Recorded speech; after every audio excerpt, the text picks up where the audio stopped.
A ver, pensadlo por un momento. ¿Y si las grandes crisis mundiales, esas que parece que salen de la nada, no fueran tan aleatorias como nos cuentan? ¿Y si hubiera un patrón, una especie de lógica oculta que conecta lo que parecen errores absurdos con estrategias calculadas al milímetro? Pues vamos a intentar desvelar juntos ese patrón.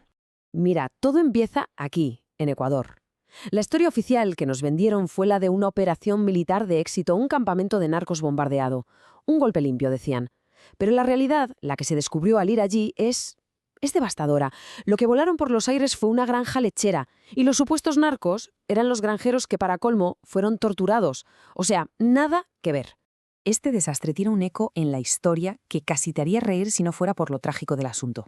Es como aquella historia de los vikingos en el siglo IX. Estaban obsesionados con saquear Roma, el premio gordo, y capturar al Papa. Así que se lanzaron con todo sobre la primera ciudad amurallada que vieron en Italia. El problema, que no era Roma, era Luni, un pueblo sin más.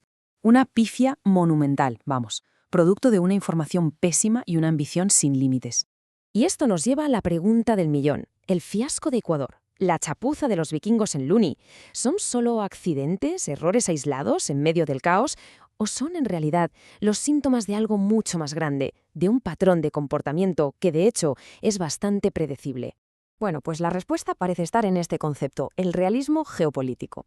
Olvidémonos un segundo de esa idea de que la diplomacia busca la paz de forma sincera. En esta lógica, las negociaciones, los tratados, las ruedas de prensa son solo fichas en un tablero de ajedrez. Son herramientas, a veces son directamente armas, que se usan para ganar tiempo, para distraer al rival y al final para colocarte mejor para el siguiente movimiento, que casi siempre es usar la fuerza. Y este realismo se basa sobre todo en dos herramientas de engaño, dos trucos. El primero es usar la negociación como una cortina de humo. Y el segundo, más directo si cabe, es usar la mentira pura y dura, como excusa para ir a la guerra. Vamos a ver cómo funcionan. Fijaos bien en esta confesión de Angela Merkel, una de las figuras clave en los acuerdos de Minsk. Años después, va y admite que el objetivo real no era buscar la paz, sino darle tiempo a Ucrania para que se rearmara. Vamos, que la diplomacia, dicho por ella misma, fue una maniobra, una distracción estratégica en toda regla. Y claro, este patrón no es cosa del pasado. Imaginemos un escenario futuro, que viendo las tensiones actuales no es ninguna locura. Irán, año 2026. Mientras todas las cámaras apuntan a Ginebra, donde los diplomáticos hablan de avances en las negociaciones nucleares, por detrás se prepara un ataque. El diálogo es la coartada perfecta, la cortina de humo ideal para lanzar un ataque por sorpresa. Es la misma jugada de Minsk, pero llevada al extremo. Y ahora vamos con la segunda herramienta, que es la creación de un espacio de tiempo, una brecha entre la historia que te cuentan para justificar una guerra y la verdad que, con suerte, muchos años después acaba saliendo a la luz. Podríamos llamarlo la brecha de la verdad. Primer ejemplo, Vietnam, año 64. El gobierno de Estados Unidos dice que sus barcos han sido atacados en el Golfo de Tonquín y con esa excusa el Congreso autoriza una guerra total. Pues bien, tuvieron que pasar 41 años para que en 2005 la propia NSA desclasificara los papeles que confirmaban que el segundo ataque, el que lo justificó todo, simplemente nunca existió. Se lo inventaron. Segundo ejemplo, mucho más reciente. Irak. En 2003 nos dijeron que la invasión era urgente porque había armas de destrucción masiva. Una amenaza terrible. Solo 6 años después, los informes oficiales confirmaron lo que ya todo el mundo sospechaba. Allí no había armas de ese tipo. La brecha de tiempo se acorta, pero el patrón es exactamente el mismo.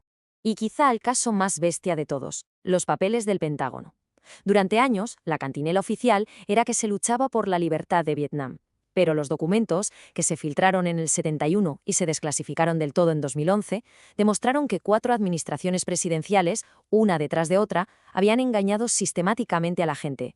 Una brecha de 46 años para saber toda la verdad. Y esto nos lleva a una cita potentísima del juez Hugo Black, precisamente del caso de los papeles del Pentágono. Pone el dedo en la llaga. Dice que el trabajo de una prensa libre es precisamente evitar que el gobierno engañe a la gente y la mande a morir a la otra punta del mundo por una mentira. Porque, al final, todo este teatro, toda esta estrategia tiene un coste brutal. Y la pregunta que hay que hacerse es, ¿quién paga la factura de estos juegos de poder, de estas mentiras y estas cortinas de humo? La respuesta es muy simple. Solo hay que seguir el rastro del dinero. Como vemos aquí, el dinero va en 2 direcciones totalmente opuestas. Mientras los presupuestos militares se disparan, a veces con inyecciones de cientos de miles de millones, el coste de la vida para la gente normal y corriente sube sin parar. La energía, la comida, todo más caro.